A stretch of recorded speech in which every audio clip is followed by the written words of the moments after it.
Good morning students, I am Sawan here. So today we will discuss the topic. हम previous lecture में हमने different article के बारे में पढ़ा था और उस डिफरेंट आर्टिकल में हमने कुछ रूल्स पढ़े थे कि कहाँ पे हमें डिफरेंट आर्टिकल का यूज करना है।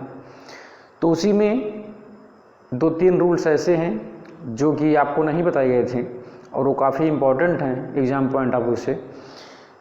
तो इसमें आपको वो तीनों रूल्स बताए जाएंगे जो रिमेनिंग रूल्स हैं। फिर उसके बाद हम इसी लेक्चर में आगे ये पढ़ेंगे कि हम कहाँ पर हमें जो हमारा आर्टिकल है, चाहे ए हो, एन हो या दा हो, हम अपने आर्टिकल्स को कहाँ पे ओमिट करें। ओमिट का मतलब होता है कि उसको हटा देना, कि जहाँ पे यूज ना होना। तो आर्टिकल का यूज कहाँ पर हुआ है वो आपको पढ़ाया जा रहा है और इसी में जो अगला हिस्सा होगा, जो अगला पार्ट होगा, उसमें आपको ये पता जाएगा कि हम कहाँ पे आर्टिकल का यूज ना करें।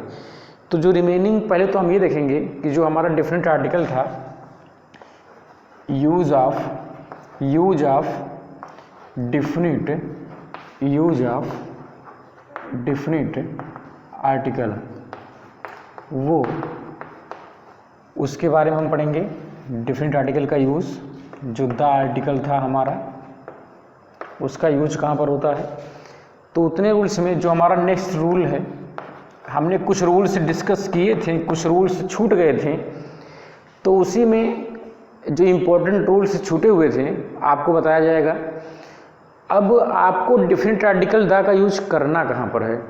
सबसे पहले तो अगर कोई आपको ऐसा नाम दिख जाता है जो कि एक एब्रीवेशंस हो, एब्रीवेशंस मतलब होता है कोई बड़ा सा नाम हो, उसको शॉर्ट फॉर्म में लिखा गया हो, कैपिटल लेटर्स का यूज हो, तो उसको हम क्या कहते हैं कि एब्रीवेशन है वो। फॉर एग्ज़ाम्पल पहले तो हम यहाँ पे लिख दें बिफोर एब्रीवेशंस, एब्रीवेशंस के पहले। फिर इसके बाद अगर ग्रुप ऑफ आइलैंड्स का कुछ नाम है, ग्रुप ऑफ आइलैंड्स, तो वहाँ पर। और फिर इसके बाद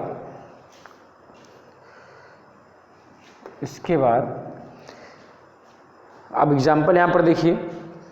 एब्रीवेशन क्या होता है कि मान लीजिए कोई बड़ा सा नाम, जैसे मैंने लिखा है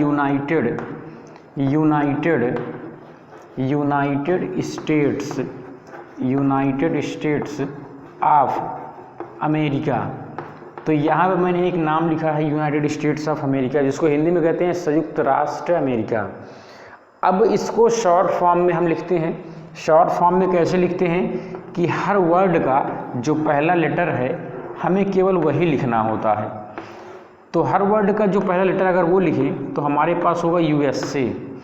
अब USA क्या हमारा होगा एब्रीविएशंस। तो एब्रीविएशंस होते क्या हैं, कोई एक नाउन लिखा गया हो, लॉन्ग नाउन, उसमें ढेर सारे पार्ट हों, उन पार्ट में से जो फर्स्ट लेटर है अगर केवल हम उन्हीं को ही लिखें तो जो हमारा यहाँ पे वर्ड बनेगा उसको हम कहते हैं एब्रीविएशंस। तो अगर कहीं भी एब्रीविएशंस आए हुए हों तो उनके पहले, बिफोर मतलब पहले, तो उनके पहले हम डिफरेंट आर्टिकल का यूज़ करेंगे। ग्रुप्स ऑफ आइलैंड्स आए हों, जैसे द्वीप समूहों का एक ग्रुप हो, जैसे अंडमान निकोबार हो गया, लक्षद्वीप हो गया, वेस्ट इंडीज़ हो गया, फिलीपींस हो गया, मालदीव्स हो गया, तो यहाँ पर भी हम इनके नाम के पहले इस आर्टिकल का यूज करेंगे, द लक्षद्वीप।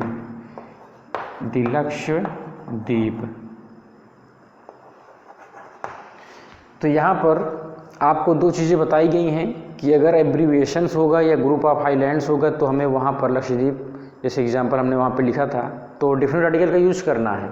अब नेक्स्ट हम बढ़ते हैं इसी वीडियो में कि इनके अलावा भी कुछ ऐसे स्थान हैं जहाँ पर हमें डिफरेंट आर्टिकल का यूज़ करना है। For example geographical point of view से, भौगोलिक पॉइंट ऑफ व्यू से, अगर कोई एरिया, कोई रीजन वो स्पेशली खास है, उसके अंदर कुछ स्पेशल क्वालिटीज़ है जो किसी अन्य फिजिकल रीजन में नहीं है, तो उसको सबसे अलग बनाने के लिए हमें डिफरेंट आर्टिकल का यूज़ करना होता है। जैसे पंजाब हो गया। पंजाब क्या है, एक राष्ट्र का नाम है, एक स्टेट का नाम है जो कि हमारे कंट्री इंडिया में है। अब जितने भी स्टेट हैं, जैसे महाराष्ट्र हो गया है, फिर उसके बाद तमिलनाडु हो गया, केरला हो गया, छत्तीसगढ़ हो गया, उड़ीसा हो गया। तो वैसे ही पंजाब भी क्या हमारा एक राष्ट्र है। अब पंजाब में हम ध्यान से देखेंगे तो इसमें 5 रिवर्स फ्लो करती है, 5 नदियाँ बहती हैं। तो इसीलिए जो ये पंजाब रीजन है ये भौगोलिक स्थिति से कुछ अलग है बाकी जो स्टेट्स हमारे कंट्री के हैं। तो अगर ऐसी स्थिति आती है जिसमें कोई एक भौगोलिक नाम हो और वो बाकी भौगोलिक हिस्सों से कुछ अलग हो, उसके अंदर कुछ क्वालिटीज़ हो, तो उसके पहले भी हम द आर्टिकल का यूज़ करते हैं। तो पंजाब के पहले हम द का आर्टिकल यूज़ करेंगे, द पंजाब हो जाएगा। इसी तरह से द वेस्ट इंडीज़ हो जाएगा। ये कुछ चीज़ें हैं, लेकिन आपको केवल यही याद रखना है कि अगर कोई एब्रीवेशन शॉर्ट फॉर्म में लिखा गया है तो उससे पहले हमें द आर्टिकल का यूज़ करना है। तो उससे पहले हमें द आर्टिकल का यूज़ करना है। और अगर कोई ग्रुप ऑफ आइलैंड्स हों, हम आइलैंड्स का द्वीप समूहों का एक ग्रुप हो, छोटे छोटे द्वीप समूह हों, तो उनके नाम के पहले भी हमें इस डेफिनेट आर्टिकल का यूज़ करना है। तो ये था हमारा डेफिनेट आर्टिकल का यूज। अब नेक्स्ट हम देखेंगे कि हमें कहाँ पर आर्टिकल का यूज नहीं करना है। तो जो हमारा अगला टॉपिक होगा वो होगा ओमिशन ऑफ आर्टिकल। तो ओमिशन ऑफ आर्टिकल हमारा अगला टॉपिक होगा, उसके बारे में हम डिस्कस करते हैं। तो अब जो हमारा टॉपिक है वो है ओमिशन। ओमिशन मतलब होता है कि जहाँ पर आर्टिकल का यूज ना किया जाए, omission of articles. Omission of articles हमें इसके बारे में पढ़ना है। अब ओमिशन ऑफ आर्टिकल्स में ध्यान से देखिएगा कि हमें आर्टिकल का यूज कब नहीं करना है। तो जो पहला रूल है वो हमारा है कि अगर we should not use article before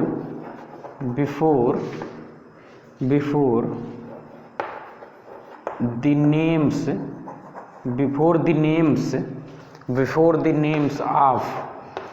अब हमने यहाँ पे एक सेंटेंस लिखा है कि जो आर्टिकल हमारा है उसका ओमिशन कहाँ पर करना। ओमिशन मतलब गायब करना, कि हमें कहाँ पे आर्टिकल का यूज नहीं करना है।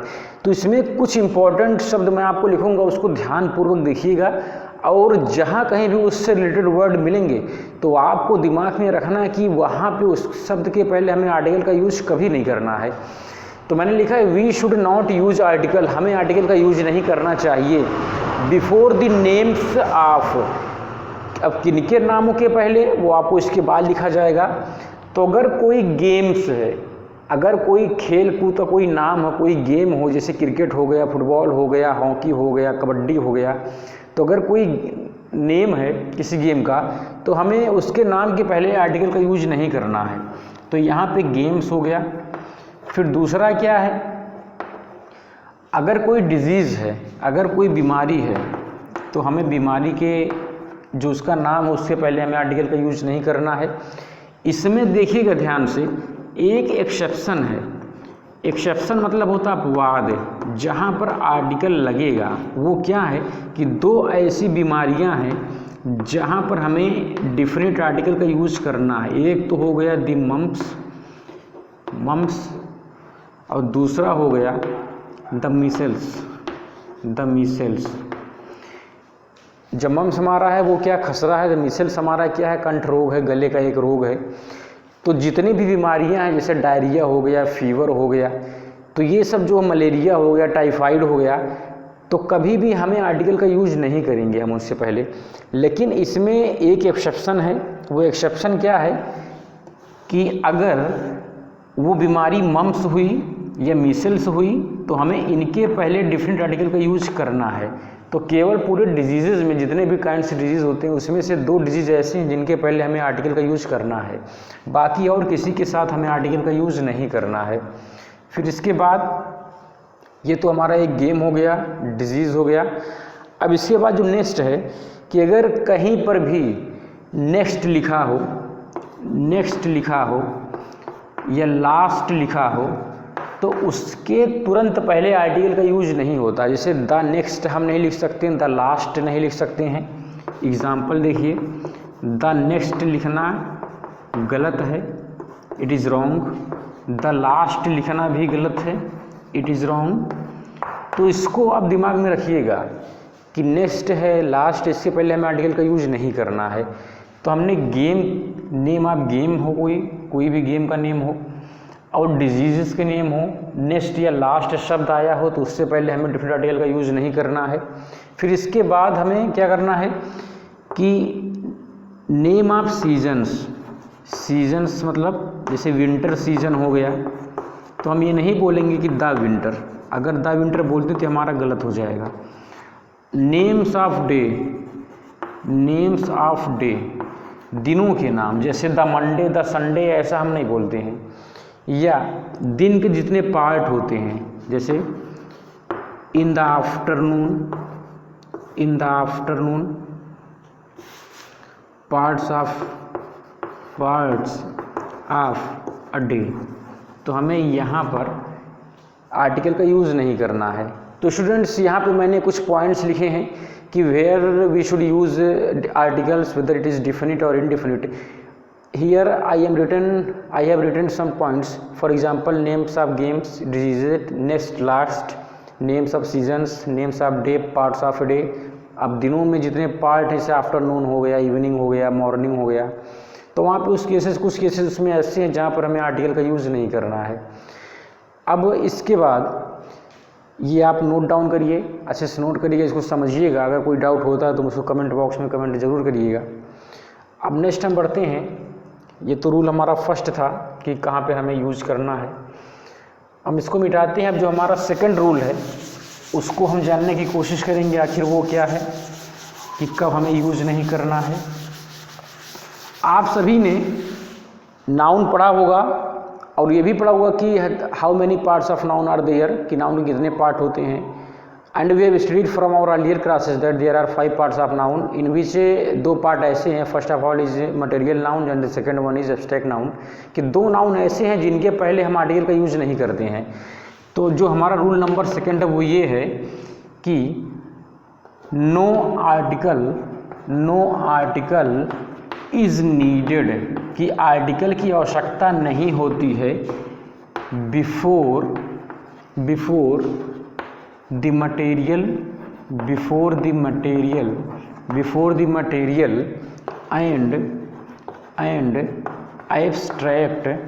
and abstract nouns। ये स्टूडेंट्स बहुत ही इंपॉर्टेंट रूल हमारा रूल नंबर सेकंड, कि नो आर्टिकल इज़ नीडेड, किसी भी आर्टिकल की आवश्यकता नहीं होती है बिफोर द मटेरियल नाउन के पहले, एंड एब्स्ट्रैक्ट नाउन, और एब्स्ट्रैक्ट नाउन्स के पहले। अब मटेरियल नाउन, एब्स्ट्रैक्ट नाउन्स हैं क्या? मटेरियल नाउन क्या होता है? कोई भी ऐसा नाउन जो कोई मैटर हो, कोई पदार्थ हो, कोई सब्सटेंस हो। फॉर एग्जांपल सॉयल हो गया, शुगर हो गया, राइस हो गया, व्हीट हो गया, तो ये सब क्या मटेरियल नाउन है। एब्स्ट्रैक्ट नाउन क्या है?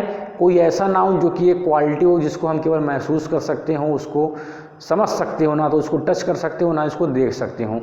तो ऐसे केसेस में हमें आर्टिकल का यूज़ नहीं करना है। एग्जाम्पल देख लीजिए, आपने ऐसा देखा होगा कि लिखा होता है honesty is the best policy, कि ईमानदारी ही सबसे सर्वोत्तम गुण है, ऑनेस्टी। अब अगर आपको बोल दिया जाए कि बताइए इस सेंटेंस में गलती कहाँ पर है, तो जो ये रूल है उसके अकॉर्डिंग आपको ये बताया गया कि अगर किसी भी सेंटेंस में हमारे पास जो नाउन आता है वो एब्स्ट्रैक्ट नाउन होता है या मटेरियल नाउन होता है। जैसे यहाँ पर ऑनेस्टी क्या नाउन है, कौन सा नाउन हमारा ये हो गया? एब्स्ट्रैक्ट नाउन हो गया, एब्स्ट्रैक्ट नाउन हो गया। तो अगर एब्स्ट्रैक्ट या मटेरियल नाउन आता है तो उसके तुरंत पहले हम आर्टिकल का जो यहाँ पे यूज हुआ है वो हमें नहीं करना है, इट इज़ रॉन्ग। अब यहाँ पर भी आर्टिकल का यूज हुआ है, लेकिन इस आर्टिकल के बाद आया क्या है? बेस्ट आया। बेस्ट क्या है? एक सुपरलेटिव डिग्री का एडजेक्टिव है। अगर आपने इससे पहला वाला लेक्चर देखा होगा तो उसमें बताया गया है कि सुपरलेटिव डिग्री के जो एडजेक्टिव होंगे उनके पहले हमें द आर्टिकल का यूज अवश्य करना है। और इस रूल में क्या बताया गया कि अगर एब्स्ट्रैक्ट नाउन कोई होगा या मटेरियल नाउन तो उससे पहले हमें द का यूज नहीं करना है। तो ये सेंटेंस हमारा करेक्ट कब होगा? जब हम यहाँ से द को क्या कर दें? ओमिट कर दें, इसको यहाँ से रिमूव कर दें। तो ये हमारा हो गया एक मीनिंगफुल सेंटेंस। तो ये पहला एग्जाम्पल है। दूसरा एग्जाम्पल हम लेते हैं किसी मटेरियल नाउन का, जैसे iron is heavier than copper. मैंने यहाँ पे एक सेंटेंस लिखा है कि iron is heavier than copper. अगर मैं क्या करता कि इससे पहले मैं आर्टिकल लगा देता, इससे पहले मैं क्या लगा देता, आर्टिकल लगा देता, और ये हो जाता द आयरन। तो हमारा सेंटेंस क्या होता कि the iron is heavier than copper. तो यहाँ पर जो नाउन यूज हुआ है वो हमारा क्या है, एक मटेरियल नाउन है। यहाँ भी क्या हमारा है, मटेरियल नाउन है। और आपको ये बताया गया है कि मटेरियल नाउन और एब्स्ट्रैक्ट नाउन के पहले हमें आर्टिकल का यूज़ नहीं करना होता है। तो इससे पहले अगर आर्टिकल आया है तो इसको हमें यहाँ से निकाल देना है, रिमूव कर देना है। तो ये हमारा क्या हो जाएगा, आयरन। तो iron is heavier than copper, ये भी मटेरियल नाउन है, तो इससे भी पहले हमें आर्टिकल का यूज़ नहीं करना है। तो ये हमारा राइट सेंटेंस फॉर्म हो गया। तो इस रूल में आपको यही बताया गया कि अगर किसी भी सेंटेंस में मटेरियल नाउन या एब्स्ट्रैक्ट नाउन आया है, उससे पहले अगर कोई भी आर्टिकल लगा है, चाहे द लगा हो, ए लगा हो या एन लगा हो, तो उसको हमें क्या कर देना है, रिमूव कर देना है। रिमूव मतलब उसको वहाँ से हटा देना है। ऐसा करने पर ही जो हमारा सेंटेंस होगा वो उसका स्ट्रक्चर सही होगा। अब जो हमारा ये रूल है, इसमें मैं आपको एक ऐसी बात बताने जा रहा हूँ जो बहुत ज़्यादा इम्पॉर्टेंट है, शायद आपके बुक में नहीं है, उसको आप समझिएगा ध्यान से। कि मैंने यहाँ पे तो लिखा था कि मटेरियल नाउन या एब्स्ट्रैक्ट नाउन के पहले आर्टिकल का यूज नहीं होता है, लेकिन केवल एक केस है जहाँ पर हम आर्टिकल का यूज करेंगे इन दोनों नाउन से पहले। वो केस क्या है कि अगर if there is a preposition आप जानते हैं पार्ट ऑफ स्पीच है। If there is a preposition just after the material and abstract noun, we will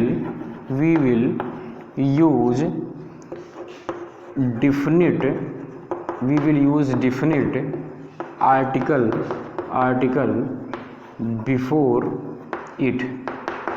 तो स्टूडेंट्स आपको इस रूल में ये बताया गया है कि if there is a preposition, अगर प्रीपोजिशन आया है, कहाँ पर आया है, just after the material and abstract noun, material और एब्स्ट्रैक्ट नाउन के जस्ट बाद, तुरंत बाद, तो हम क्या करेंगे, उस मटेरियल और एब्स्ट्रैक्ट नाउन के पहले हम क्या यूज़ करेंगे, डिफरेंट आर्टिकल यूज़ करेंगे। एग्जाम्पल देखिए, water in the jug is potable। मैंने यहाँ पे एक एग्जाम्पल लिखा है, ये एग्जाम्पल है कि वाटर इन द जग, कि पानी जो जग में है, इज पोटेबल। पोटेबल मतलब होता पीने योग्य, ऐसा पानी जो पीने के लिए सुटेबल हो, ड्रिंकिंग के लिए सुटेबल, उसको पोटेबल कहते हैं। तो वाटर इन द जग, ये हमारा पूरा हो गया सब्जेक्ट, ये हमारा हो गया वर्ब, ये हमारा हो गया अदर वर्ड। तो वाटर ये पूरा सब्जेक्ट है, इसमें लिखा गया water in the jug is potable, कि जग में जो पानी है वो हमारा क्या, पीने योग्य है।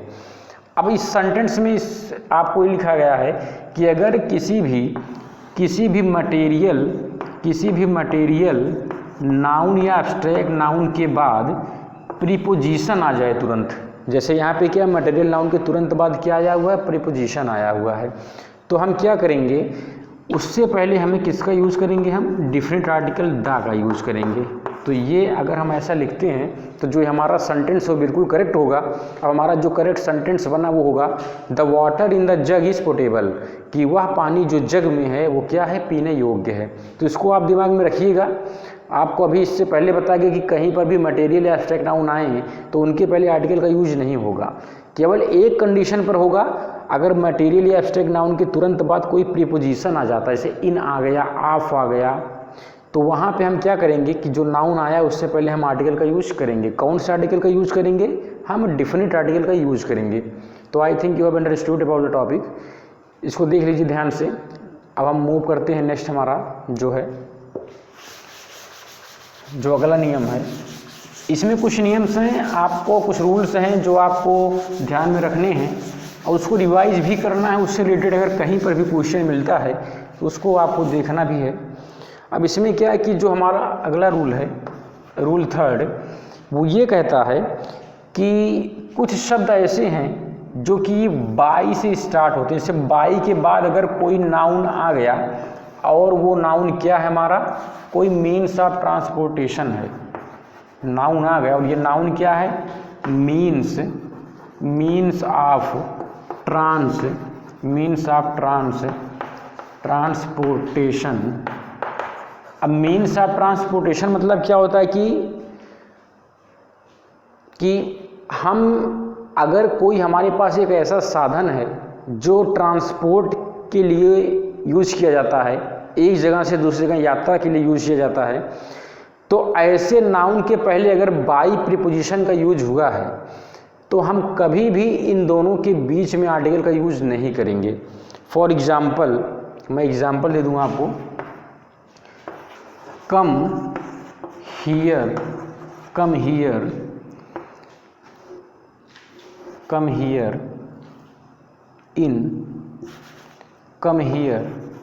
In the bus. अब मैं एक दूसरा एग्जाम्पल दे दूं, he came here by the bus. अब मैंने यहाँ पे 2 सेंटेंस लिखे हैं, इसको ध्यान से समझिएगा। मैंने लिखा है come here in the bus, कि यहाँ बस में आओ, यहाँ आओ बस में, बस से आओ, इसका मतलब ये हो जाएगा। दूसरा क्या है, ही केम हियर, वह यहाँ आया बाई द बस, बस के द्वारा आया, मतलब बस से आया।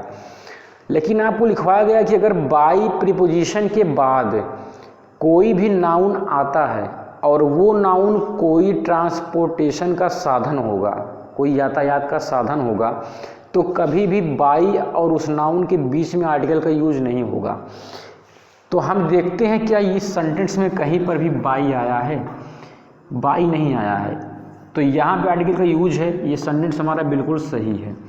दूसरे केस में क्या है कि यहाँ पे बाई प्रीपोजिशन आया है और उसके जो नाउन आया है और जो प्रीपोजिशन आया, इसके बीच में क्या एक आर्टिकल है।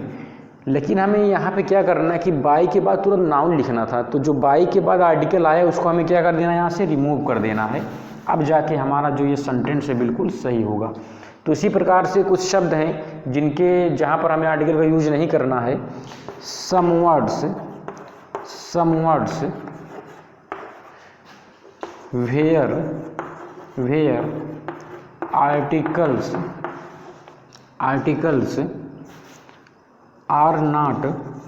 are not used। वो कुछ शब्द क्या हैं वो आपको यहाँ पे लिख दिया जा रहा है, जैसे by car, by bus, on foot, पैदल जब आते हैं तो ऑन फूट का यूज़ होता है, बाई एयर, बाई लैंड या ऑन लैंड। आपको ये ध्यान में रखना है कि अगर कभी भी बाई शब्द के बाद मीन्स ऑफ ट्रांसपोर्टेशन आए तो वहाँ पे उन दोनों के बीच में कभी भी आर्टिकल का यूज नहीं करना है। तो यहाँ पे कुछ शब्द मैंने लिखवाए हैं, इसको आपको याद करना है। और फिर इसके बाद कुछ ऐसे शब्द और हैं जहाँ पर हमें कोई भी आर्टिकल यूज नहीं करेंगे, जैसे एट नाइट हो गया, एट सनसेट हो गया, एट डिनर हो गया,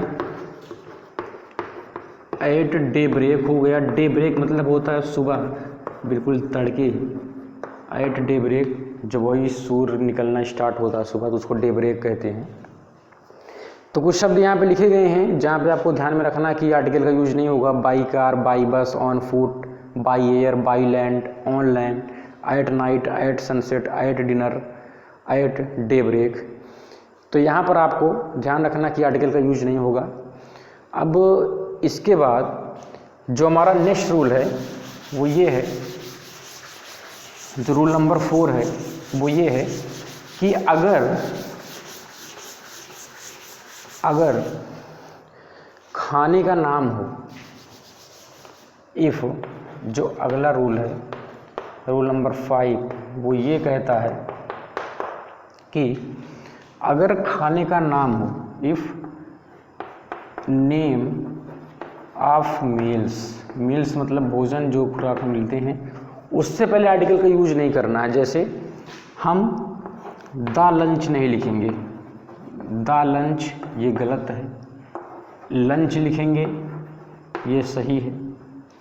द डिनर ये भी हमारा गलत है, केवल हमें क्या लिखना है, डिनर लिखना है। उसी प्रकार से जो हमारा नेक्स्ट है द ब्रेकफास्ट ये भी क्या हमारा गलत है, केवल क्या होगा यहाँ पे ब्रेकफास्ट होगा, ब्रेकफास्ट ये सही है। तो यहाँ पे आपको कुछ शब्द लिखवाए गए हैं स्टूडेंट्स, आपको ध्यान में रखना है जो भी शब्द यहाँ पे लिखवाए गए हैं हमें उसमें आर्टिकल का यूज नहीं करना है, क्योंकि ये टॉपिक चल रहा है ओमिशन ऑफ आर्टिकल की, कहाँ पे हमें आर्टिकल का यूज नहीं करना है। तो कुछ शब्द यहाँ भी लिखवाए गए हैं, नेम्स ऑफ मील्स की वो भी लिखवाया गया है। अब अगली बात इसके बाद क्या है कि आपको एक छोटा सा पॉइंट रह गया था कि कहाँ पे डिफरेंट आर्टिकल का यूज़ करें कहाँ ना करें, वो आपको इस लेक्चर में बता दिया गया है कि 2-3 पॉइंट्स थे। शुरू में मैंने बता दिया कहाँ पे आर्टिकल का यूज़ होना है, फिर उसके बाद मैंने ये बताया कहाँ पे आर्टिकल का यूज़ नहीं होना है। तो इसमें भी जो इंपॉर्टेंट पॉइंट्स थे आपसे एग्जाम पॉइंट ऑफ व्यू उसको भी बताया गया है।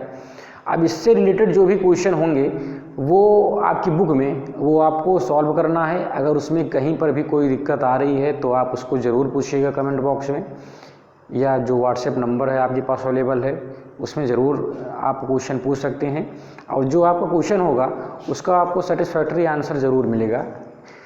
तो इसका एक नोट्स आप बनाते रहिएगा जो भी यहाँ बोर्ड पे लिखवाया जा रहा है, और उसको रिवाइज करते रहिएगा। अगर किसी भी टॉपिक में किसी भी रूल में ज़रा सा भी डाउट है then you can ask me, I am always for you to help you. Thank you students, have a nice day.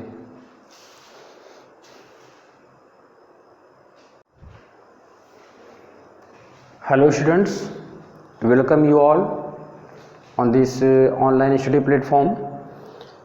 So today we are going to discuss the remaining portion of our topic, that is article, and that remaining portion is the repetition of articles.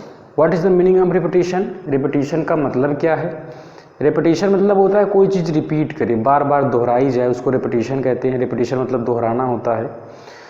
तो कहाँ पर हमें article को repeat करने की ज़रूरत है, कहाँ पे आर्टिकल को रिपीट करने की ज़रूरत नहीं है, एक छोटा सा पॉइंट है आप इस जो कि इस लेक्चर में बताया जाएगा आपको। तो यहाँ पर हम जो रूल नंबर 1 है वो ये है कि if there is only if there is only one noun, if there is only a noun, then we use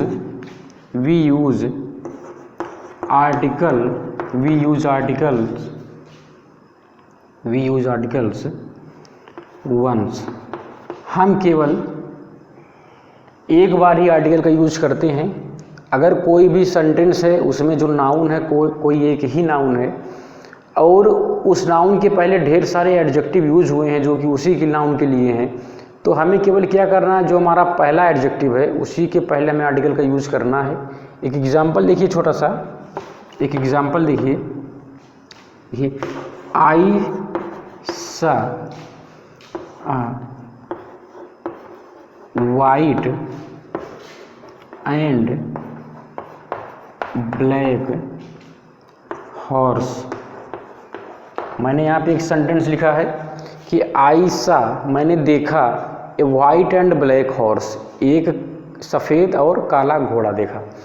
अब यहाँ पे आपको ये बताया गया कि if there is only a noun, अगर केवल एक ही नाउन प्रेजेंट हो जैसे कि यहाँ पर हॉर्स, और इस नाउन को क्वालिफाई करने के लिए, इसकी विशेषता बताने के लिए एडजेक्टिव्स यूज किए गए हों, तो एक ही नाउन के लिए दो एडजेक्टिव्स यूज किए गए हैं। ये पहला एडजेक्टिव है, ये दूसरा एडजेक्टिव है। तो जब एक ही नाउन के लिए हम एक से ज़्यादा एडजेक्टिव्स यूज़ करते हैं तो हमें केवल इतनी ये आवश्यकता है कि जो पहला एडजेक्टिव होगा केवल उसी के पहले हम आर्टिकल का यूज़ करेंगे। तो हम आर्टिकल का यूज़ केवल यहीं पे करेंगे, हमें आर्टिकल का यूज़ यहाँ पे नहीं करना है। तो इसको ध्यान में रखिएगा। फिर दूसरा हमारा क्या है, rule number second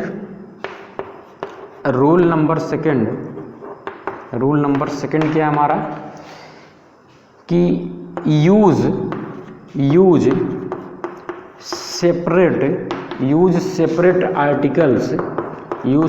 articles for different nouns, कि अगर अलग अलग नाउन्स दिए गए हैं तो उनके लिए हमें सेपरेट आर्टिकल यूज़ करने की आवश्यकता है। एक एग्जांपल देखिए छोटा सा। अब इसी में मैंने जो एग्जांपल लिया था इसका मतलब क्या कि मैंने एक सफ़ेद और काला घोड़ा देखा। इसका मतलब मैंने केवल एक घोड़ा देखा है जो कि सफ़ेद भी था और काला भी था। अगर इसी स्टेटमेंट को हम ऐसे लिख दें कि आई सा, मैंने देखा, अ white and A black horse. अब यहाँ पे जो ये सेंटेंस, इसका मतलब ये हो जाएगा कि मैंने एक सफ़ेद, ए वाइट एक सफ़ेद और अ ब्लैक एक काला घोड़ा देखा। मैंने एक सफ़ेद और एक काला घोड़ा देखा। तो इसका मतलब यहाँ पे जो हॉर्स हैं वो दो हैं, हॉर्सेस 2 हैं। और यहाँ पे हमने केवल एक बार आर्टिकल का यूज़ किया है पहले एडजेक्टिव के पहले। तो यहाँ पे इसका मतलब हो जाएगा जो घोड़ा केवल एक ही है। तो इसको ध्यान में रखिएगा। अगर एक ही नाउन के पहले कई एडजेक्टिव्स यूज हुए हैं तो हमें केवल क्या करना है कि केवल जो पहला एडजेक्टिव होगा उसी के पहले हमें आर्टिकल का यूज़ करना है। लेकिन अगर कोई ऐसा सेंस आएगा जहाँ पे जो नाउन है वो एक ना हुआ, एक से ज़्यादा हुआ, अलग अलग नाउन है, तो हमें जितने भी एडजेक्टिव आएंगे उन सभी एडजेक्टिव के पहले आर्टिकल का यूज़ करना है। तो ये था। फिर इसके बाद हम डिफरेंट आर्टिकल की बात करते हैं। कि कहाँ पे, एक एग्ज़ाम्पल मैं यहाँ पे लिखता हूँ और आपको बताना है कि क्या ये सही है या गलत है। वो एग्ज़ाम्पल क्या है, मान लीजिए थर्ड सेंटेंस ये हमारा है, वो ये है कि the teacher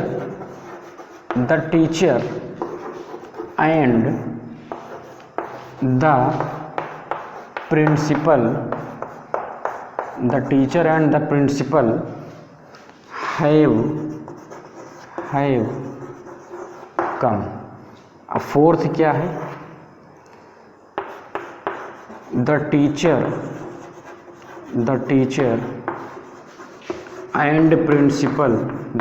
and principal has come. ये बहुत ही इंपॉर्टेंट क्वेश्चन है एग्जाम पॉइंट ऑफ व्यू से, ये कई बार पूछा भी गया आपके बोर्ड एग्जाम्स में। यहाँ पे लिखा, मैंने 2 सेंटेंस लिखे हैं, दोनों सेंटेंस आप रीड करेंगे आप तो कहेंगे ये तो ये सिमिलर सेंटेंसेस हैं, इसमें कोई भी डिफरेंस नहीं है। केवल एक डिफरेंस यहाँ पे मिलेगा कि मैंने टीचर के पहले भी आर्टिकल का यूज़ किया है, यहाँ पे प्रिंसिपल के पहले भी आर्टिकल का यूज़ किया है। मैंने यहाँ पे वर्ब लगाया हैव, मैंने यहाँ पे वर्ब लगाया है हैज़, लेकिन मैंने क्या किया है कि जो दूसरा नाउन इससे पहले मैंने आर्टिकल का यूज़ नहीं किया है। तो आपको इससे पहले रूल में ये बताया गया था कि अगर किसी भी सेंटेंस में एक से ज़्यादा नाउन आएंगे तो हम क्या करेंगे कि उन दोनों नाउन के पहले अगर आर्टिकल लगा देते हैं तो वो दोनों नाउन अलग अलग हो जाएंगे। मतलब जो व्यक्ति होगा वो पहला व्यक्ति कोई दूसरा होगा, जो दूसरा नाउन होगा वो कोई दूसरा व्यक्ति होगा। तो यहाँ पे अगर आर्टिकल दोनों नाउन के पहले लगा है तो इसका मतलब ये है कि जो टीचर है वो कोई एक पर्सन है और जो प्रिंसिपल है वो कोई दूसरा पर्सन है। तो यहाँ पे जो सब्जेक्ट है वो सब्जेक्ट में कितने पर्सन है, 2 पर्सन है, एक अध्यापक है, दूसरा क्या है, प्रिंसिपल है। तो अगर 2 पर्सन होते हैं तो प्लूरल होगा सब्जेक्ट हमारा। अगर सब्जेक्ट हमारा प्लूरल होगा तो जो हम वर्ब यहाँ पे लिखेंगे वो हमारा क्या होगा, प्लूरल होगा। अब वही जो हमारा अगला एग्जाम्पल, इसमें लिखा गया the teacher and principal has come. ये भी सेंटेंस सही है, ये भी सेंटेंस सही है, लेकिन केवल समझने में थोड़ा फ़र्क है। वो ये है कि जो हमारा यहाँ पे नाउन दिया गया है N1 एंड N2, तो हम यहाँ पे ध्यान से देखें कि जो हमारा पहला नाउन था इससे पहले हमने आर्टिकल का यूज़ किया था, और जो हमारा दूसरा नाउन था हमने इससे भी पहले आर्टिकल का यूज़ किया था। तो अगर हम दोनों नाउन के पहले आर्टिकल का यूज़ करते हैं, या दो से ज़्यादा नाउन आए हों उनके पहले आर्टिकल का यूज़ करते हैं, तो इसका मतलब जितने आर्टिकल लगेंगे उतने सब्जेक्ट बनेंगे। तो यहाँ पे दो आर्टिकल लगे हैं दो नाउन के पहले, तो सब्जेक्ट कितने हो गए? दो हो गए। तो अगर दो सब्जेक्ट होंगे तो प्लूरल होंगे, तो हमेशा प्लूरल वर्ब ही लगेगा। ये हमारा क्या है? प्लूरल वर्ब है। लेकिन जो हमारा नेक्स्ट सेंटेंस है उसमें ये कहा गया है कि यहाँ पे N1 N2 जो दो नाउन आए हुए हैं, तो आर्टिकल केवल लगा है N1 के पहले, दूसरे नाउन के पहले आर्टिकल नहीं लगा है। इसका मतलब जितने आर्टिकल होंगे उतने लोग होंगे। तो एक तो टीचर हो गया, क्या दूसरा प्रिंसिपल होगा? जी नहीं, दूसरा प्रिंसिपल नहीं होगा, क्योंकि टीचर और प्रिंसिपल कोई एक ही व्यक्ति है, ये दोनों कोई एक ही व्यक्ति हैं। और यहाँ पे क्या थे? ये व्यक्ति दूसरा था, ये व्यक्ति दूसरा था। तो अगर आर्टिकल केवल एक बार लगा है तो इसका मतलब सब्जेक्ट में जो पर्सन होगा केवल एक होगा। तो अगर जो सब्जेक्ट में हमारा पर्सन, जो हमारा सब्जेक्ट है वो सिंगुलर होगा, तो जो यहाँ पे वर्ब लगेगी वो भी क्या लगेगी? सिंगुलर लगेगी। तो इसको दिमाग में आप रखिएगा कि अगर सिंगुलर सब्जेक्ट होता है तो सिंगुलर वर्ब अवश्य लगेगा। तो ये हमारा था कुछ इंपॉर्टेंट पॉइंट्स जो आपको बताने ज़रूरी थे। तो I think you have understood well what I have written here, and I think you have also noted it down what I am teaching here, and I recommend you to do exercises in whatever you find in your books, and if you have any query, any doubt, then please ask me in comment box. I will definitely help you. And if you are unable to understand any particular rule, any particular topic, then I am always with you. I am always here to help you. So students, get revised what here is written by me, and thank you. Have a nice day.